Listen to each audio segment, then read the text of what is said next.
다 같이 사도신경으로 우리의 신앙을 함께 고백하시겠습니다. 나는 전능하신 아버지 하나님, 전지의 창조주를 믿습니다. 나는 그의 유일하신 아들, 우리 주 예수 그리스도를 믿습니다. 그는 성령으로 잉태되어 동정녀 마리아에게서 나시고 본디오 빌라도에게 고난을 받아 십자가에 못 박혀 죽으시고 장사된 지 사흘 만에 죽은 자 가운데서 다시 살아나셨으며 하늘에 오르시어 전능하신 아버지 하나님 우편에 앉아 계시다가 거기로부터 살아있는 자와 죽은 자를 심판하러 오십니다. 나는 성령을 믿으며 거룩한 공교회와 성도의 교제와 죄를 용서받는 것과 몸의 부활과 영생을 믿습니다. 아멘. 다 같이 찬송가 528장 예수가 우리를 부르는 소리 함께 찬송하시겠습니다.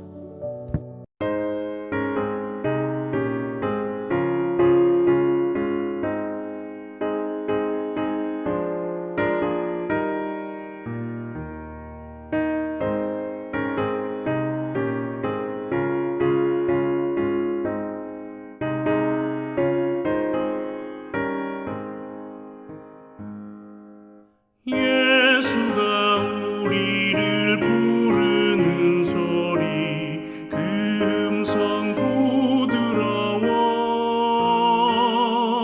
문 앞에 나와서 사면을 보며 우리를 기다리네. 오라 오라 방황치 말고 오라. 죄 있는 자들아 이리로 오라. 주 예수 앞에 오라. 간절히 오라고 부르실 때에 우리는 지체하랴. 주님의 은혜를 왜 아니 받고 못 들은 채 하려나. 오라 오라 방황치 말고 오라. 죄 있는 자들아 이리로 오라. 주 예수 앞에 오라.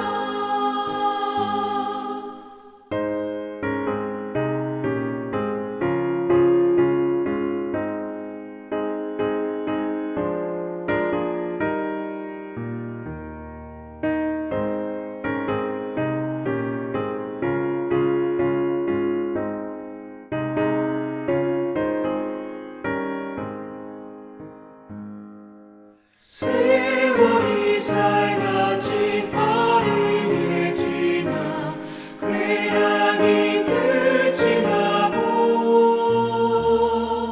사망의 그늘이 너와 내 앞에 둘리며 날이 오네. 오라 오라 방황치 말고 오라.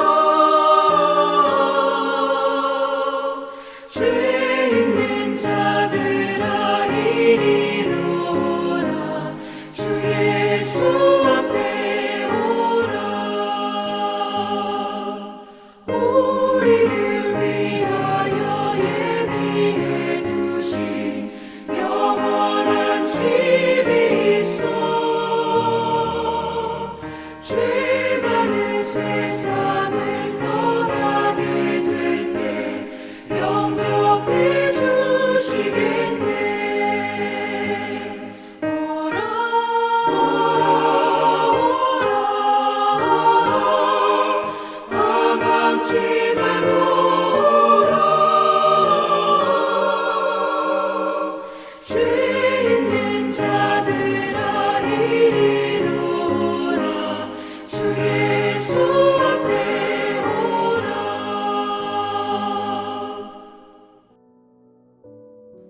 오늘 우리에게 주시는 하나님의 말씀은 신약성경 누가복음 15장 17절에서 24절까지의 말씀입니다. 누가복음 15장 17절에서 24절까지의 말씀을 제가 받들어 봉독하겠습니다. 이에 스스로 돌이켜 이르되 내 아버지에게는 양식이 풍족한 품꾼이 얼마나 많은가. 나는 여기서 주려 죽는구나. 내가 일어나 아버지께 가서 이르기를 아버지, 내가 하늘과 아버지께 죄를 지었사오니 지금부터는 아버지의 아들이라 일컬음을 감당하지 못하겠나이다. 나를 품꾼의 하나로 보소서 하리라 하고 이에 일어나서 아버지께로 돌아가니라. 아직도 거리가 먼데 아버지가 그를 보고 측은히 여겨 달려가 목을 안고 입을 맞추니 아들이 이르되 아버지, 내가 하늘과 아버지께 죄를 지었사오니 지금부터는 아버지의 아들이라 일컬음을 감당하지 못하겠나이다 하나 아버지는 종들에게 이르되 제일 좋은 옷을 내어다가 입히고 손에 가락지를 끼우고 발에 신을 신기라. 그리고 살찐 송아지를 끌어다가 잡으라. 우리가 먹고 즐기자. 이내 아들은 죽었다가 다시 살아났으며 내가 잃었다가 다시 얻었노라 하니 그들이 즐거워하더라. 아멘. 오늘 우리에게 주신 본문의 말씀은 정말 많이 듣고 또 매우 익숙한 본문의 말씀입니다. 심지어 교회를 다니지 않는 사람들도 이 탕자라고 하는 말은 많이들 알고 있습니다. 그렇다면 예수님께서 이 비유의 말씀을 통해서 우리에게 알려주시고자 하는 바는 과연 무엇일까요?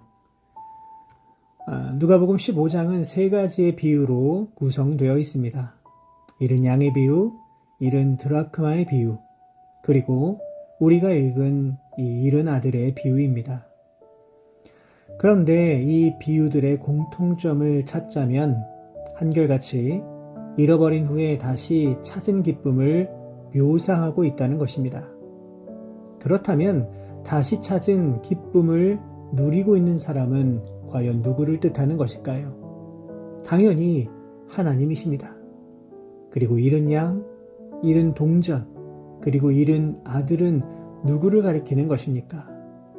그것은 바로 연약하고 부족한 우리들의 모습이라고 할 수 있습니다. 하나님을 떠나려 하고 하나님을 배반하고 하나님 마음에 못을 받고 살아가는 연약한 우리들의 모습입니다. 이런 본문의 배경을 이해하고 오늘 말씀을 보겠습니다. 하루는 둘째 아들이 아버지를 찾아갔습니다. 아버지, 저는 이 마을에서 그만 살고 싶습니다. 답답하고 숨이 막혀 죽을 것 같습니다. 저는 아직 젊습니다. 이런 시골에서 썩을 수 없으니 어차피 제게 주셔야 할 재산 미리 주십시오. 그러면 저 대도시에 나가서 성공해서 돌아오겠습니다. 아마도 아들은 아버지의 모습이 조금 답답해 보였을 것입니다. 여기보다 훨씬 더 넓고 풍족한 세상이 있는데 이렇게 살고 있는 아버지를 바라보며 아들은 아버지가 한심해 보였을지도 모릅니다.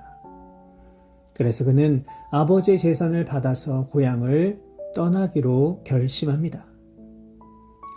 유대인들은 재산을 상속할 때에 이 둘째에게는 재산의 3분의 1을 남겨줍니다.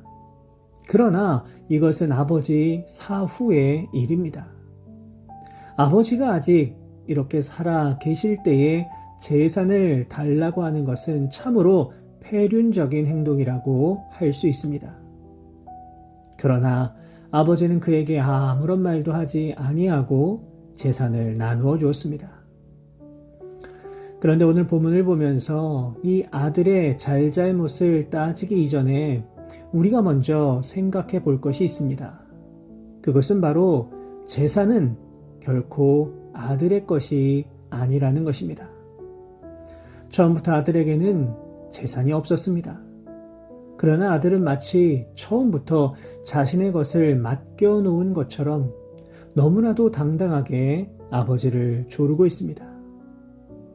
여러분, 그런데 이 모습이 마치 우리의 모습과 비슷하지 않습니까?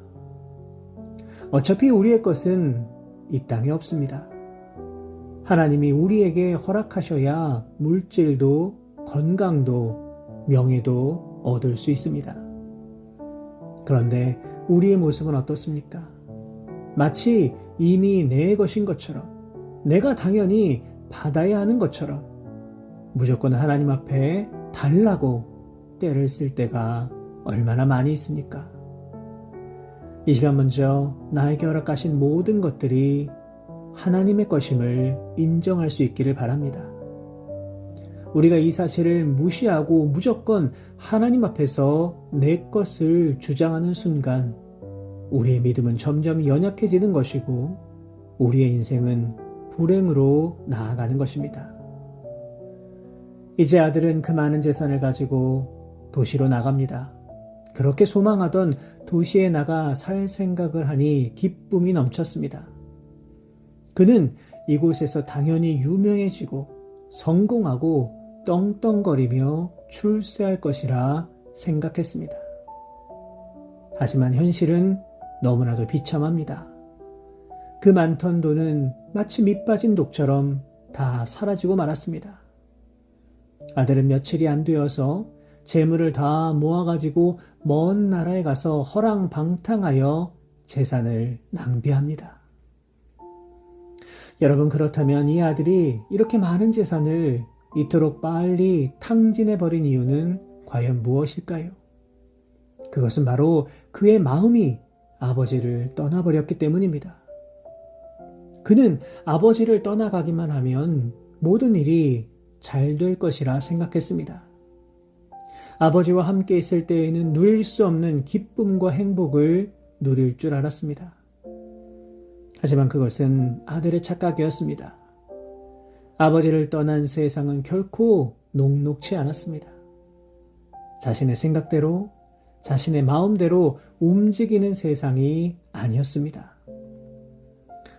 이렇듯 우리는 우리 아버지 되시는 하나님을 떠나서는 결코 행복을 누릴 수 없습니다. 그 어디에서도 기쁨과 만족 누릴 수 없습니다.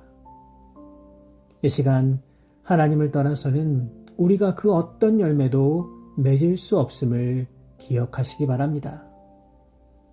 물론 세상 사람들 가운데 하나님을 잘 믿지 않아도 나름의 성공을 이루는 사람이 있습니다. 그러나 하나님 모실 때에 그것은 진정한 성공이 아닙니다. 왜냐하면 하나님의 영광을 위해 살지 못했기 때문입니다. 하나님과 동행하는 인생이 가장 큰 복을 받아 누리는 인생임을 기억하시고 오늘도 주님과 함께 이 땅에서 승리하며 살아가실 수 있는 우리 모든 성도 여러분들 다 되시기를 바랍니다. 이제 이 아들은 인생의 밑바닥을 경험합니다. 육신의 즐거움 다 사라져버렸고 가지고 나온 돈도 다 떨어졌고 설상가상으로 흉년이 들어 먹을 것도 없습니다. 아마도 돈 때문에 모였던 수많은 사람들, 그가 돈이 없어지자 다 떠나가고 말았을 겁니다. 그러자 어떻게 합니까? 그는 돼지를 돌보는 일을 하면서 그곳에서 숙식을 해결합니다.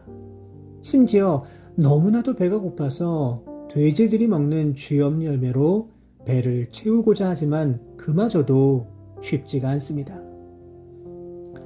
예수님께서는 아마도 의도적으로 이 돼지라고 하는 동물을 비유에 사용하셨을 것입니다. 왜냐하면 유대인의 입장에서 본다면 돼지는 매우 부정한 동물이기 때문입니다. 그런데 이 아들이 유대인으로서 이러한 돼지를 돌보았다는 것은 그가 지금 얼마나 인생의 밑바닥을 경험하고 있는지 보여주는 것입니다. 이렇듯 이 모든 것들이 다 아버지를 떠난 결과입니다. 아버지 없이 살면 행복할 것이라는 착각 때문입니다. 그렇다면 이 아들이 이 모든 상황을 역전시킬 수 있는 해법, 그것은 과연 무엇이겠습니까? 그것은 다시 돌이키는 것입니다. 다시 아버지에게 찾아오기만 하면 모든 상황은 다시 역전될 수 있습니다. 결국 이 아들은 스스로 그 마음을 돌이킵니다. 본문 17절을 보시면 이에 스스로 돌이켜라고 기록되어 있습니다. 이 스스로 돌이킨다는 것을 이 원어로 보니까요, 자신에게 돌아오다 이런 의미가 담겨 있습니다. 한마디로 정신을 차렸다는 것이지요. 그리고 용기를 내어 결단합니다. 본문 18절을 보시면 내가 일어나 이렇게 기록되어 있습니다. 무슨 말입니까? 내가 스스로 깨닫고 다시 아버지께 돌아갈 용기를 내었다는 것입니다. 사랑하는 여러분, 이 시간 우리들의 마음을 깊이 돌아보며 나아갈 수 있기를 바랍니다. 지금 나는 무엇을 바라보고 있습니까? 나를 위해 피 흘려 돌아가신 예수님의 십자가를 깊이 바라보지 못하고 여전히 세상의 물질과 명예와 쾌락에 내 마음을 빼앗기고 있는 것 아닙니까? 혹시라도 이 시간 내 마음 가운데 둘째 아들과 같은 이런 마음이 있다면 내가 일어나 다시 주님을 향할 수 있는 용기를 가지고 나아갈 수 있기를 주님의 이름으로 부탁을 드립니다. 이제 그는 용기를 내어 마음을 돌이킵니다. 그리고 회개합니다. 본문 18절, 19절의 말씀을 보시면 내가 하늘과 아버지께 죄를 지었습니다. 지금부터는 아들이 아닙니다. 저를 하인으로 삼아 주십시오. 이렇게 말하겠다고 결단을 합니다. 우리는 이 아들의 모습을 통해서 어떻게 용기를 내어서 우리들의 마음을 돌이킬 수 있는가, 진정한 회개는 어떻게 해야 되는 것인가를 보게 됩니다. 첫째는 자신의 처지를 먼저 깨달아야 합니다. 둘째, 회개는 자발적으로 해야 합니다. 세 번째, 행동으로 실천에 옮겨야만 합니다. 우리는 이 이야기의 결론 다 알고 있습니다. 이렇게 다시 돌이키는 용기를 가지고 아버지께 나아간 아들 어떻게 되었습니까? 아버지는 저 멀리에서 아들을 알아보고 달려와 껴안고 입을 맞춥니다. 냄새나고 더러운 몰골이었지만 아버지에게는 그런 것이 중요한 것이 아닙니다. 중요한 것은 아들이 다시 돌아왔다는 것, 다시 용기를 내어 아버지를 찾아왔다는 것, 다시 그 마음을 돌이켰다는 것, 그것이 더 중요했습니다. 그리고 아버지는 가장 좋은 옷, 가락지, 신발, 그리고 살찐 송아지를 잡고 잔치를 베풉니다. 무슨 의미입니까? 아버지의 아들로서의 지위, 권위 그대로 다 회복시켜 주었다는 것입니다. 사랑하는 여러분, 아버지를 향해 나온 아들을 향해 아버지는 그 어떤 죄도 묻지 않았습니다. 마찬가지로 우리가 그 마음을 돌이켜 용기를 내어 주님께 나온다면 주님은 우리에게 놀라운 은혜와 사랑으로 함께 해 주실 것입니다. 우리는 늘 부끄러울 수밖에 없는 죄인입니다. 그러나 예수님께서 우리의 모든 죄를 용서해 주시기 위하여 십자가에서 거룩한 제물이 되어 주셨고 우리는 그 보혈의 공로로 말미암아 오늘도 죄 사함의 은총을 누리고 있습니다.